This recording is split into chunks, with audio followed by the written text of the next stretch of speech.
Can Texas break the record for the fastest relay in history? And then you've got these two guys, the biggest stars of the meet potentially. Shane Casas comes in ranked first in 3 different events. Kieran Smith comes in ranked first in 2 of 3 events. They are huge stars on the horizon, Rich, and maybe even Tokyo this summer in the Olympic Games. That's Shane Casas with a chance to win 3 individual events. He just the 4th since 2000 to do that at one NCAA championship. But right now, keep your eye on Kieran Smith in lane number 8, the 2nd fastest in history in the 200 free. He would need to cut a 1/3 of a second off his time to break Dean Ferris's record in the 200 freestyle. And we haven't talked much about Drew Kibler, but he is a heck of a swimmer himself. He comes in with the 2nd fastest time in the country this year, and he's 43 flat on his way out. That is really fast. Yeah, Kibler in lane number 4 for Texas, the 7th fastest swimmer ever in the 200 free. So we have the 2nd fastest and the 7th fastest ever in the 200 free in the water right now. Well, look at these 3 guys right here. They're all there bunched up together, and now Smith is right there, and now he's only 7/100ths of a second behind Kibler. Wow. Smith in lane number 8 for Florida.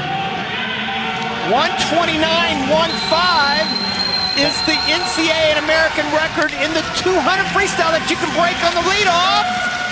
Not quite. 1:29.66. They missed it by half a second. And he hands it off to Trey Freeman, sophomore for the Gators.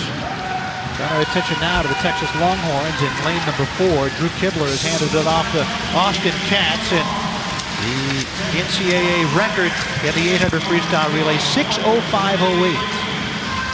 Texas right now is running 3rd. That was a great lead off for Kibler, right on what he's been this year, 30.5. Casas right there, 30.6, so they're not out of it. Texas got a little room to make up here.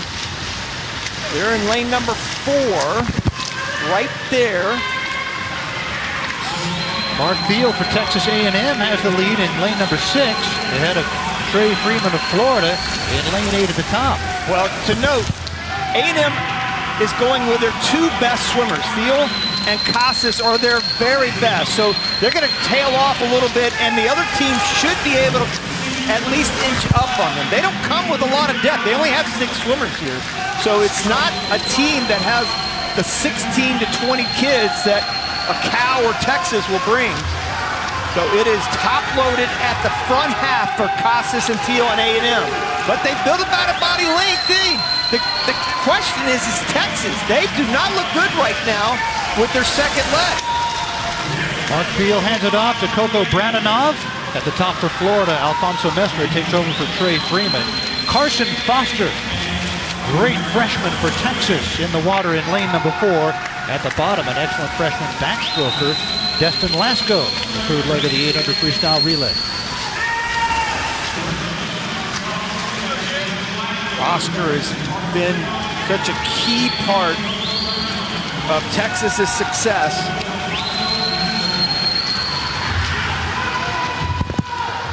He's just a freshman, but he is one heck of a swimmer. Great backstroker, world-class, great IMer, world-class IMer, freestyler. Katz is the backstroker.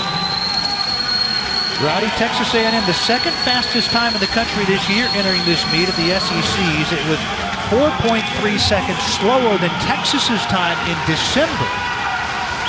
But it's A&M that has the lead. They're not going to break the record. I just can't see them going 6:05 flat. But the interesting story now is Texas going to have to do everything from behind. And they've got 4 solid swimmers. They've got Santam at the end, who's been 132. And where everybody else starts to run out of room, I think Texas is just as strong at the end. So they've got another good shot. And interesting, Cal is way behind right now, and they're going to have to move up the rankings. They do not want to be 4th in this heat, and it certainly looks like they're going to head way to 4th because they've got some good times ahead of them. 23:37 on the final 50 for Carson Foster, he handed it off to Jake Sanham, and Texas moved in front. Yeah. See, they just have too much depth. They had 10 swimmers, Rich, that were ranked in the top 50 in the country. Talk about depth. No team was even close. I think Georgia had 5 in the top 50, but Texas is loaded in the 200 freestyle. A&M's not going away, and then look at the anchor. Finally, Mefford's coming in there for Cal. Yeah, Cal's not going away quite yet either. They're in lane number 2. Jake Sanham for Texas trying to hang on. Bobo Clayton of Texas A&M had been neck and neck with him 50 yards ago, but not now. It's Sanham of Texas who has the lead, and below him, Bryce Mefford of Cal. Sanham, one of 2 seniors on this Texas team. Katz is the other one. Kibler, the junior. Foster, the freshman. Looks like Texas is going to win.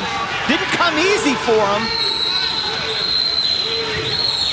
Bryce Mefford, the senior. This is great news for Cal to be able to come back from 4th, and now they're going to finish 2nd. So Jake Sanham in Texas brings it home in a time of 6:07:25, and that's better than their time in December by 9/100ths. They're still 2.18 seconds off the record, which the Longhorns set at the last NCAAs in 2019. But they beat their time from 3 months ago. And they gobble up the 40 points in the 800 freestyle relay. 6:07:25 for Texas. And Cal with 34 points for finishing 2nd. The top 4 from the 800 freestyle relay all come from the final heat. Texas, then Cal. Cal was 3.3 seconds better than their previous best set of the Pac-12s. Texas A&M 3rd and Florida 4th. And we're joined by Austin Katz and his Texas Longhorns teammates. What was the key to winning that race? I think just controlling what we can control, go out and swimming our own race, and honestly just keeping the blinders on and racing. How important was this for you guys to get out and win this event in a long meet like this? For sure, like we take pride in this relay, and we wanted to get momentum going for this meet, and we wish our teammates could be here, but we know they're watching from the hotel and back in Austin, so really just getting momentum is important. Yeah, it's been so long for you guys, and you've been on a collision course with Cal. They've talked about how you guys motivate them. Do you think much about that rivalry during the year leading up to this meet? Yeah, and they push us, and it makes the sport of swimming faster, and it's going to be a great battle all week long. All right, looking forward to it. Thanks a lot. Thanks, Hookem.